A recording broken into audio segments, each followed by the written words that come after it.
अतुलशरभो भीम समयज्ञो हविर्हरिः सर्वलक्षणलक्षण्यो லக்ஷ்மிவான் சமிதிஞ்சய. அதுலக துலா என்கின்ற சொல் உபமானத்தை குறிக்கும்.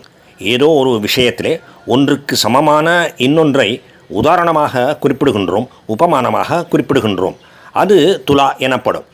ஆனால் எந்த விதத்திலுமே பகவானுக்கு ஈடு இணை உபமானம் எதுவுமே இல்லை. எந்த ஒரு விஷயத்திலும் அவருக்கு சமமானது அல்லது சமமானவர் எவருமே இல்லை. அதனால் அவர் உபமானம் இல்லாதவராக ஆகின்றார். துலக அவருக்கு ஈடே இல்லை என்னும் பொழுது அவரை விட அதிக உயர்வு பெற்றவர் எவருமே இல்லை என்பது சொல்லாமலே விளங்குகின்றது. தங்களுக்கு சமமே எதுவும் இல்லை என்றால் தங்களை விட அதிக சிறப்புடையவர் எவர்தான் இருக்க முடியும் என்பது பகவத்கீதையிலே வருகின்ற வசனம். திருவள்ளுவ பெருந்தகையும் பகவானை இறைவனை தனக்கு உவமை இல்லாதவன் என்றே போற்றி பாடுகின்றார். தனக்கு உவமை இல்லாதான் என்கின்ற சொற்களினாலே அவர் பகவானை குறிப்பிடுகின்றார். தனக்கு உவமை இல்லாதான் தாழ் சேர்ந்தார் கல்லால் மனக்கவலை மாற்றல் அரிது. ஒப்பில்லாத உவமை இல்லாத இறைவனின் அடி திருவடிகளை சார்ந்தவர்களைத் தவிர மற்றவர்களுக்கு தங்களுடைய மனக்கவலையை மாற்ற முடியாது என்பது இதன் பொருள். கவலை என்கின்ற ஒரு எதிர்மறை உணர்வைத்தான் அவர் இங்கே குறிப்பிடுகின்றார். ஆனால் கவலை, சந்தேகம், துக்கம், காமம், குரோதம் என்று மனத்தின் எல்லா கிளேசங்களையுமே அவர் உள்ளடக்கி இருக்கின்றார். அவ்வாறு உள்ளடக்கித்தான் கவலை என்கின்ற ஒரே சொல்லாக அவற்றையெல்லாம் வர்ணித்திருக்கின்றார். ஆக தனக்கு உவமை இல்லாதவர் பகவான், ஒப்பு உயர்வு இல்லாதவர் பகவான். அதுலர். ஓம் அதுலாய நமக. அடுத்த திருநாமம் ஷரபக. எல்லோருடைய சரீரங்களுமே உடல்களுமே மனிதன், மிருகம், பக்ஷி முதலிய எந்த உயிரினமாக இருந்தாலும் அப்படிப்பட்ட எல்லா உயிர் இனங்களின் உடல்களுமே அழியும் தன்மையை கொண்டவை. உடற்கூட்டிலே இருந்து உயிர் பிரிந்து சென்றுவிட்டால் அந்த உடல் அழிந்துவிடும்.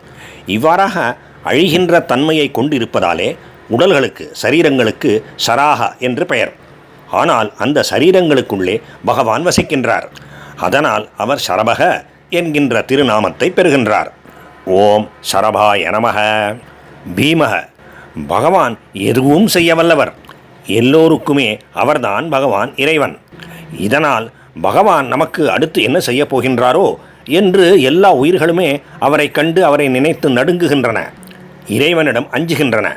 அதனால் அவருக்கு பீமக என்கின்ற திருநாமம். ஆனால் வேறொரு பொருளிலே, இதற்கு நேர் எதிர்மறையான பொருளிலே பகவானுடைய பீம என்கின்ற நாமம் அபீமக என்று சொல்லப்படுகின்றது. அதற்கு பகவான் பயங்கரம் இல்லாமல் இருப்பவர், அவர் இனிமையானவர், அவரை கண்டு பயப்பட வேண்டிய அவசியமே இல்லை, குறிப்பாக பக்தர்கள் அவரை நினைத்து பயப்பட வேண்டிய அவசியமில்லை என்றும் ஒரு பொருள் கூறப்படுகின்றது. பகவானிடம் பக்தி கொண்டு அவர் காட்டிய நல்ல வழியிலே நடக்கின்ற பக்தர்களுக்கு அவரிடம் எந்த பயமும் இல்லை. அப்படிப்பட்டவர்களுக்கு பகவான் ஒருபோதும் அச்சத்தை தருவதில்லை. ஓம் பீமாய நமக. அடுத்த திருநாமம் சமயஜ்ஞக. பகவான் படைக்கின்றார், காக்கின்றார் மற்றும் அழிக்கின்றார். இவற்றையெல்லாம் எந்தெந்த காலங்களிலே செய்ய வேண்டும், எப்படி செய்ய வேண்டும் என்பதையெல்லாம் அவர் நன்கு அறிந்திருக்கின்றார். அதற்கு ஏற்பவே செய்கின்றார். அதனால் அவர் சமயஜ்ஞக என்கின்ற திருநாமத்தை பெறுகின்றார். இந்த திருநாமத்துக்கு வேறொரு அருமையான பொருளும் இருக்கின்றது. சமயஜ்ஞ, சமயஜ்ஞ, சமமாக பார்ப்பதே, சமமாக எண்ணி சமமாக நடத்துவதே யஜ்ஞக, மிகச்சிறந்த யாக யஜ்ஞம் ஆகும் என்பது இதனுடைய பொருள். அதாவது எல்லா உயிர்களையுமே சமமாக பாவித்து நடத்தலே பகவானுக்கு நாம் செய்கின்ற மிகப்பெரிய, மிக அருமையான யஜ்ஞமாகும். அதாவது அப்படி பார்த்து நடந்து கொள்வதுதான் அவருக்கு நாம் செய்கின்ற மிகச்சிறந்த வழிபாடு, பூஜனை, பக்தியின் வெளிப்பாடு.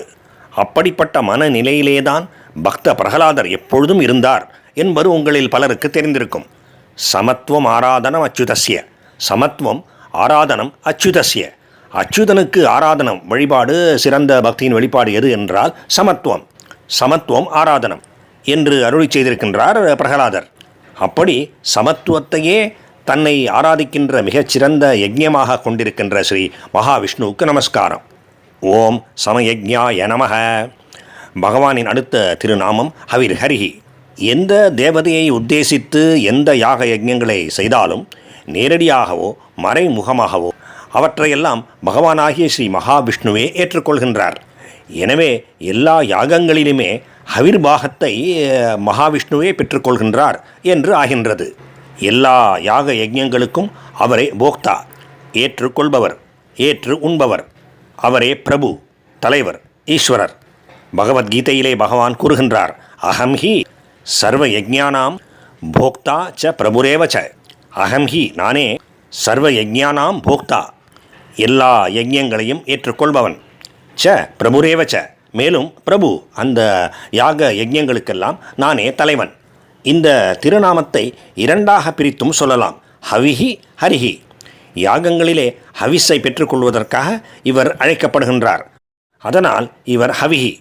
ஹரிஹி என்பது இரண்டாவது சொல்.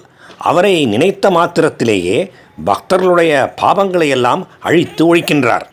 சம்சாரத்தையே, அவர்களுடைய சம்சார கட்டுப்பாடுகளையே, சம்சார கட்டுகளையே உடைத்து எரிகின்றார். அதனால் அவர் ஹரிஹி. அல்லது பகவான் ஹரித்த வர்ணம், பச்சை நிறம் கொண்டவராக இருக்கின்றார். அதனாலும் அவர் ஹரிஹி. இப்படி ஹவிஹி மற்றும் ஹரிஹி என்கின்ற இரண்டு சொற்களும் சேர்ந்து ஹவிர் ஹரிஹி என்கின்ற ஒரு திருநாமமாகவும் கொள்ளப்படுகின்றது. ஓம் ஹவிர் ஹரையே நமக. பகவானுக்கும் பகவானின் திருநாமங்களுக்கும் பக்தர்களுக்கும் நமஸ்காரம்.